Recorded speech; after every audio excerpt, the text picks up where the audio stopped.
Em meio às articulações do PL para a montagem de palanques estaduais e a definição da estratégia nacional do partido para a disputa presidencial, o deputado federal Nicolas Ferreira, que você mencionou, Berenice, ele afirmou que não faz parte do planejamento de uma eventual campanha presidencial de Flávio Bolsonaro. Em entrevista a um podcast, Nicolas sugeriu que pretende concentrar a sua atuação no estado de Minas Gerais, no primeiro turno das eleições desse ano.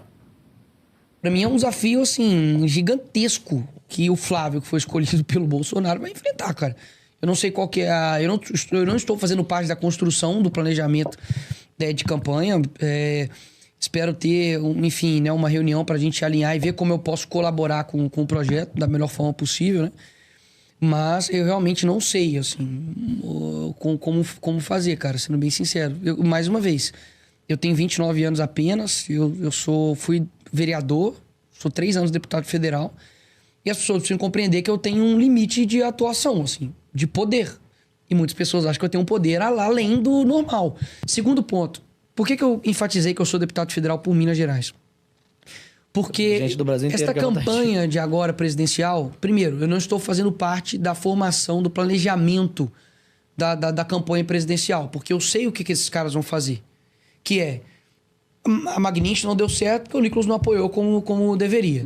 E isso cai, eu faço assim e cai, né? Porque, vamos lá, eu não só postei o vídeo sobre o Magnífico, como eu publicizei e parabenizei Eduardo e Paulo Figueiredo. Deixei bem claro em vários posts. Se não me engano, foram 5 que eu me solidarizei com o Eduardo, com o que estava acontecendo, com a perseguição. É só colocar lá no meu Twitter, Eduardo, que vai aparecer todos esses posts. E então, eu ainda assim, por essa parcela, fui colocado como responsável por isso. O que eu sinto que eles podem fazer? O Flávio ou fulano de tal não ganhou porque o Nicolas não encarou a campanha. A culpa é tua? De maneira, a culpa vai ser minha. Então já tô deixando, antes de mais nada, aqui algo bem claro. Se o Flávio Bolsonaro perder a eleição, nós já sabemos quem é o culpado. A grande questão é que eu sou deputado federal por Minas Gerais. E Minas Gerais é a minha prioridade. Então, no primeiro turno, por exemplo, eu estarei em Minas. Ponto final. Pois é, Marcelo Rocha Monteiro. Quero ouvir o Marcelo agora, porque em um dos momentos dessa entrevista, o Nicolas Ferreira sugeriu que está procurando ainda onde se encaixar na eventual campanha de Flávio Bolsonaro. Porém, no trecho seguinte, ele já foi mais enfático. Ele disse assim, não vou me envolver diretamente para não ser responsabilizado caso dê errado. Ele faz referência, inclusive, à pouca idade dele, à pouca experiência, né? E que atribuem a ele um poder, né?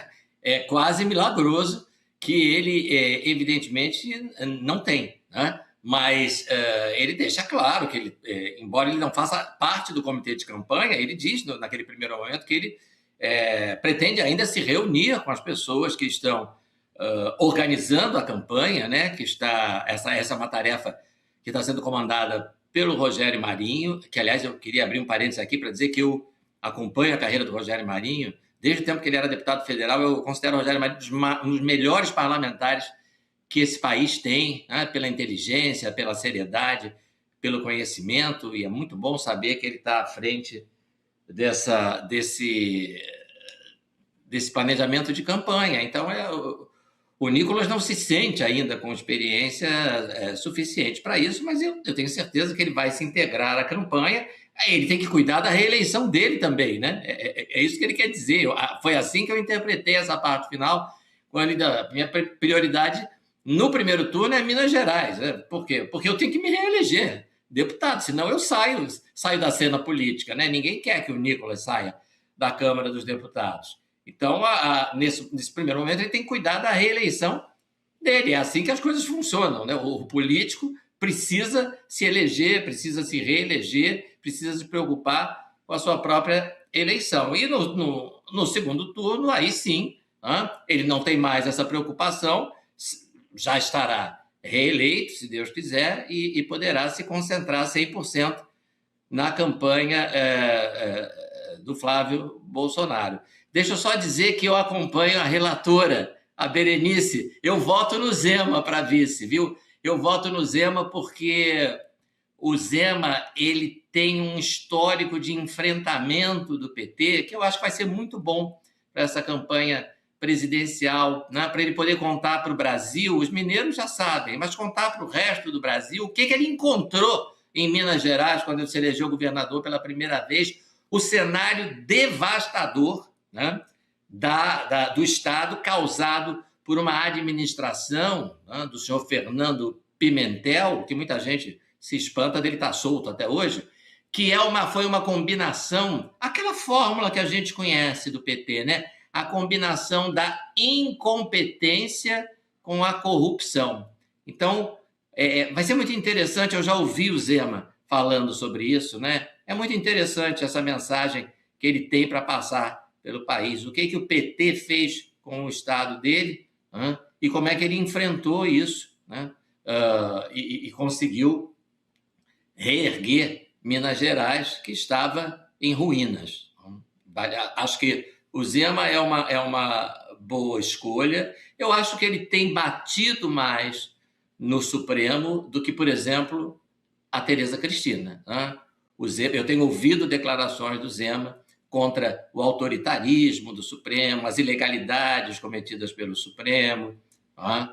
E certamente há de se pronunciar também sobre essa roubalheira toda do caso do Banco Master, que respinga com muita força em pelo menos 2 ministros do Supremo. Berenice, esse tipo de crítica contra a tirania do judiciário tem sido cobrada, inclusive, pela nossa audiência, que o Antônio Cavalcante escreveu algo bastante semelhante do que disse aí o Marcelo Rocha Monteiro, esperando aí uma crítica mais contundente aí do pré-candidato à presidência, Flávio Bolsonaro, sobre as ações que correm no Supremo Tribunal Federal e também críticas voltadas aí também à questão do Banco Master, enfim, a audiência se manifestando aqui por meio do nosso chat, fazendo também este tipo de cobrança. Olha, Daniel, eu não vejo que o senador Flávio Bolsonaro não tenha se posicionado com relação ao Supremo Tribunal Federal. Um posicionamento dele antigo, quando ele chegou a falar há anos atrás sobre impeachment de ministros, que ele era contra a CPI da Lava Toga, tudo isso ficou no passado, depois do que ele viu que aconteceu com o pai dele, né? Vítima de um sistema persecutório e que faz dessas pessoas que estão ali no Congresso, eleitas pelo povo, reféns do Poder Judiciário. Não é o caso do Flávio Bolsonaro. Inclusive, os processos que havia contra ele em relação à rachadinha, tudo isso já foi arquivado. Na verdade, sequer foi condenado. Então, o processo foi analisado e ele foi absolvido. Então, ele não tem rabo preso nesse momento com o Supremo Tribunal Federal. E ele, nas últimas manifestações, e todas que participou, na Paulista, né, que foram as principais, ele tem tido posicionamento, sim, muito firme contra especialmente o ministro Alexandre de Moraes, que fica no comando de tudo, né? Mais de 60% das relatorias dos processos no STF estão sob o guarda-chuva do ministro Alexandre de Moraes. Até não vejo necessidade para 11 ministros, né? Se fica tudo praticamente na mão de 1 ou 2 no máximo. Agora, queria trazer ainda, em relação à declaração do deputado Nicolas Ferreira, um ponto importante, Daniel, porque nós estamos falando, volto a dizer aqui, de um deputado que teve uma votação expressiva, dos mais votados do país, na história do nosso país, que mobilizou, não foi só o povo de Minas Gerais que participou dessa caminhada, que é um rapaz jovem, que mobiliza, que incentiva principalmente essa geração nova que está vindo aí, que vai votar, e que o presidente Lula está tentando comprar com base naqueles programas sociais, a exemplo do Pé de Meia. Então, sim, o apoio declarado do deputado Nicolas Ferreira nesse momento já é muito importante, né? Eu espero que ele não espere o segundo turno para declarar isso. Eu vejo que há, sim, um ressentimento quando ele declara nessa entrevista do podcast, que ele fala sobre ter apoiado a Magnitsky ou não. Há um ressentimento porque, de fato, Eduardo Bolsonaro, lá dos Estados Unidos, fez cobranças em relação ao Nicolas estar apoiando essas sanções aqui no Brasil. Mas o próprio Nicolas explica, olha, eu repostei, eu usei das minhas redes sociais, que são muito fortes, para poder reverberar e apoiar essas sanções. Mas no entendimento do Eduardo Bolsonaro, isso foi pouco. Então, voltamos a reforçar aqui, se a direita, de fato, quer voltar ao poder a partir do ano que vem, é preciso acabar com esse tipo de picuinha, de discussões desnecessárias, resolver tudo isso que está acontecendo, para que lá na frente, talvez não seja necessário esperar um segundo turno, né? Porque o segundo turno, por mais que as pesquisas já mostrem que o Flávio está vindo muito bem, o apoio do Nicolas nesse momento já é muito importante sim, viu, Daniel?